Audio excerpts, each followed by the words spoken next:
Darci Jaret. I use they, them pronouns, and I'm trying to do healing art installations in my communities with my affected. Thank you. Healing art installations in my context and in reference to my experience. Stories communicate who we are. We tell stories about ourselves, both to ourselves and to others. I can tell you a story of a desperate queer activist or a gender nonconforming parent and spouse. This is the basis of narrative theory. Art as a way to process our stories. And I would argue that all art is autobiographical in nature. So how can we bring people on this journey with us in art making that is inherently healing and can take us to different levels of knowing ourselves and healing? From the earliest scribbles, art is meaningful and can tell our story. This art shows the story of my son. The story is one of finding home, stability, permanence with his mommies. This is his home. This is his house. This is our home. He spent over half his life in foster care, and we hope that this is the final place that he will transition to. So he tells the story of home and of being in a place for longer periods of time, staying there, finding permanence. Controlling the narrative of our stories is empowerment, a privilege for those in majority culture, I would say, multiplicity of identities. Hijacked narratives based on stereotypes have oppressed so many. In what Emily Towns calls a cultural production of evil, finding ways to take back our narratives and create our narratives is holy and embodied work. How do we do that with each other?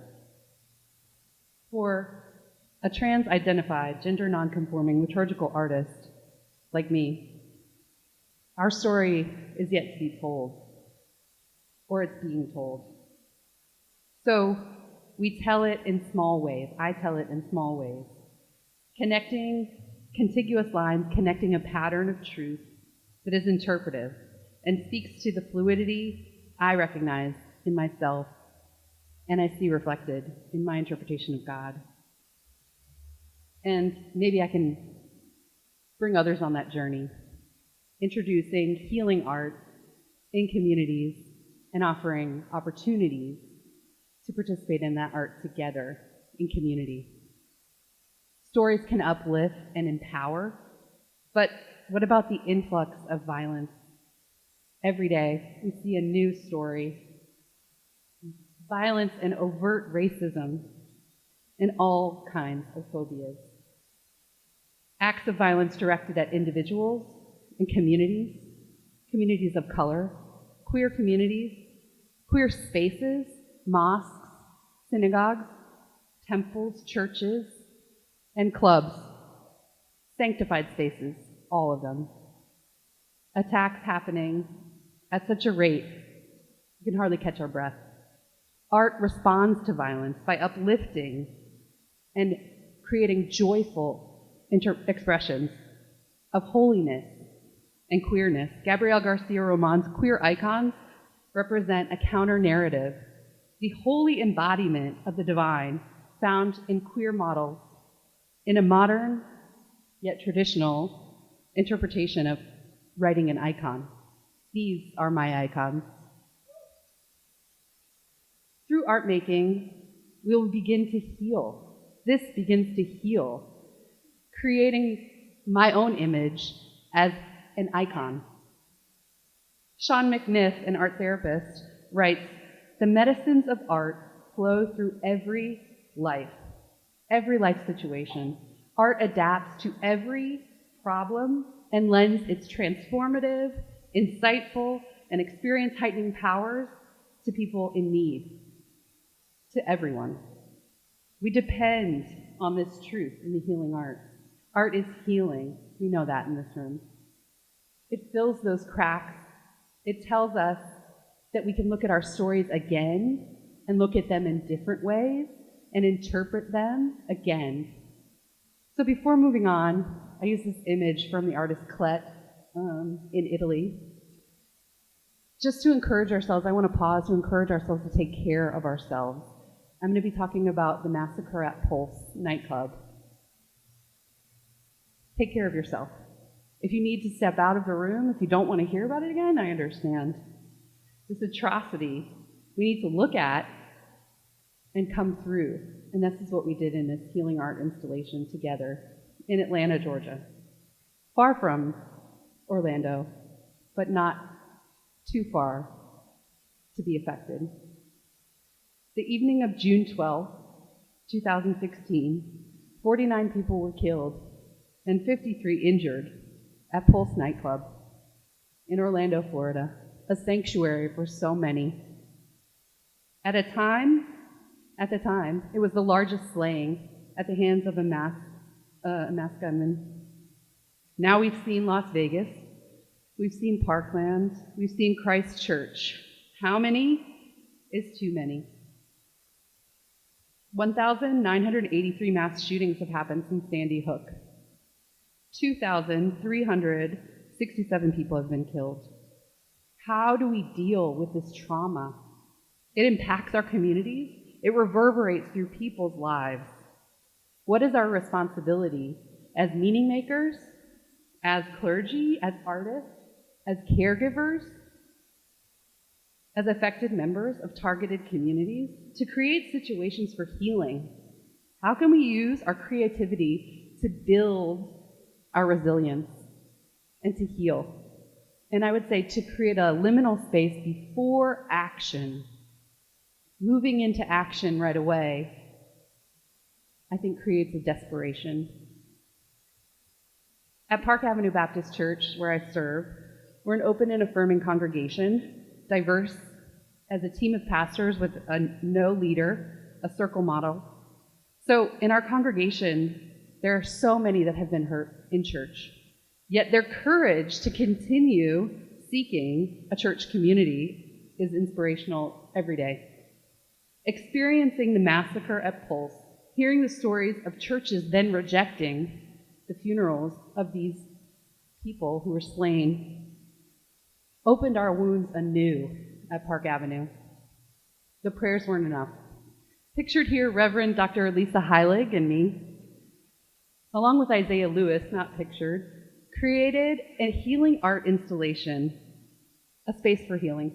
49 stands, over 1,000 yards of fabric, coupled with a liturgy of Reverend Dr. Lisa. She served the closest affirming community, an MCC church called Grace in Orlando, Florida, for years. So we make space for healing and for grief by weaving, thanks Reed, weaving strands of fabric together in a colorful rainbow. Setting up the stands, each one held a framed picture of one of the 49. Each stand was made by hand and painted black. The structure, over 100 feet long, went around the corner, and the woven fabric held it strong. They were wobbly. I built a lot of them. Setting up and weaving the fabric, we all begin to know their faces. I know their faces. So many lost, and so young, all of them. Too young. Jordan, a good friend and participant, said being here for the beginning of the process, actually setting up the installation, carrying stands, I was hyper-conscious of carrying a 25-year-old and a 27-year-old, and I myself, a 26-year-old. The way in which it happened is not far from my own experience.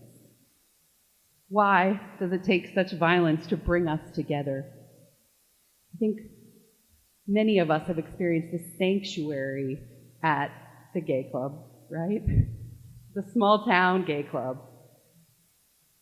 It's where we can be us. Emma, another congregant at Park Ave, reflected, a lot of them died before I even came out. And weaving the fabric was like weaving my story in with theirs.